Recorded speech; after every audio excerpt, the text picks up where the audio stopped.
नमस्कार साथियों। एक साल में लगभग 24 एकादशी होती हैं। हालांकि प्रत्येक तीसरे वर्ष अधिक मास होने से 2 एकादशियां जुड़कर ये कुल 26 होती हैं। हर माह की एकादशी की विस्तार से जानकारी हम आगे आने वाली वीडियोस में बताएंगे, तो चैनल को सब्सक्राइब जरूर करें।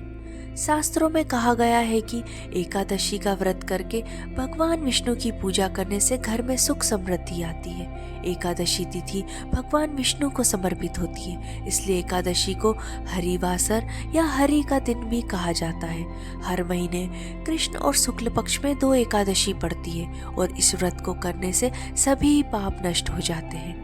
एकादशी स्वयं विष्णु प्रिया है, इसलिए इस दिन व्रत जब तब दान पुण्य करने से प्राणी श्री हरि का सानिध्य प्राप्त कर जीवन मरण के बंधन से मुक्त होकर मोक्ष को प्राप्त करता है। शास्त्रों में एकादशी व्रत को करने के विशेष नियम बताए गए हैं, जिनका पालन करने से व्रत का पूरा फल मिलता है।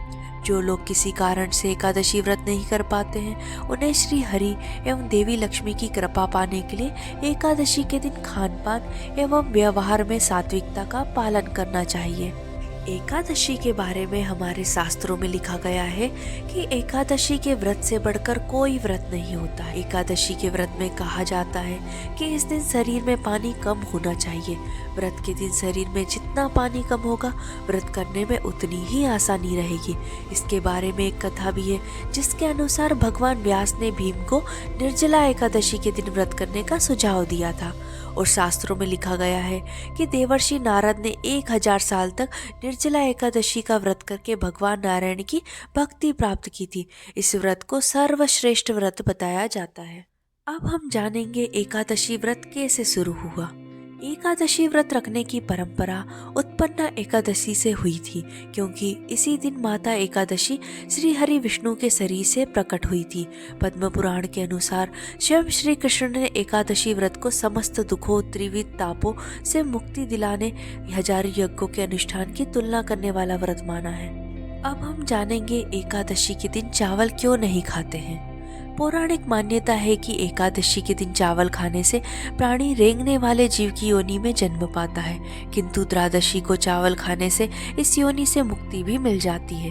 कथा के अनुसार माता शक्ति के क्रोध से बचने के लिए महर्षि मेधा ने शरीर का त्याग कर दिया और उनका अंश पृथ्वी में समा गया। चावल और जौ के रूप में महर्षि मेधा उत्पन्न हुए, इसलिए चावल और जौ को जीव माना जाता है।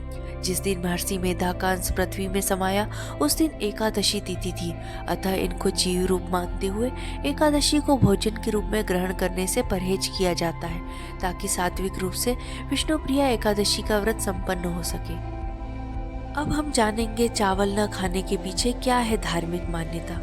ज्योतिष मान्यता के अनुसार चावल में जल तत्व की मात्रा अधिक होती है। जल पर चंद्रमा का प्रभाव अधिक पड़ता है। चावल खाने से शरीर में जल की मात्रा बढ़ती है, इससे मन विचलित और चंचल होता है।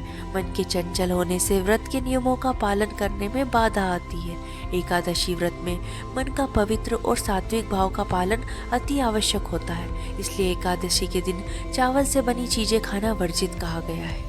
अब हम जानेंगे एकादशी व्रत पूजन विधि। एकादशी का व्रत करने के लिए सुबह नित्य क्रिया से निवृत्त होकर स्नान करें, फिर घी का दीपक जलाकर भगवान नारायण की पूजा करें और आपसे जाने अनजाने में जो भी अपराध हुआ है उसके लिए क्षमा प्रार्थना करें। इस दौरान ओम नमो भगवते वासुदेवाय मंत्र का जाप भी करते रहें। एकादशी की रात्रि प्रभु भक्ति में जागरण करें और उनके भजन गाएं। भगवान विष्णु की कथाओं का पाठ करें। द्वादशी के दिन उपयुक्त समय पर कथा सुनने के बाद व्रत खोलें। एकादशी व्रत 2 दिनों तक होता है, लेकिन दूसरे दिन की एकादशी का व्रत केवल सन्यासियों, विधवाओं या मोक्ष की कामना करने वाले श्रद्धालु ही रखते हैं। व्रत द्वादशी तिथि समाप्त होने से पहले खोल लेना चाहिए। उम्मीद है कि आपको हमारे द्वारा दी गई जानकारी अच्छी लगी होगी। ऐसी ही जानकारियों के लिए वीडियो को लाइक, शेयर और तथास्तु भक्त चैनल को सब्सक्राइब जरूर करें।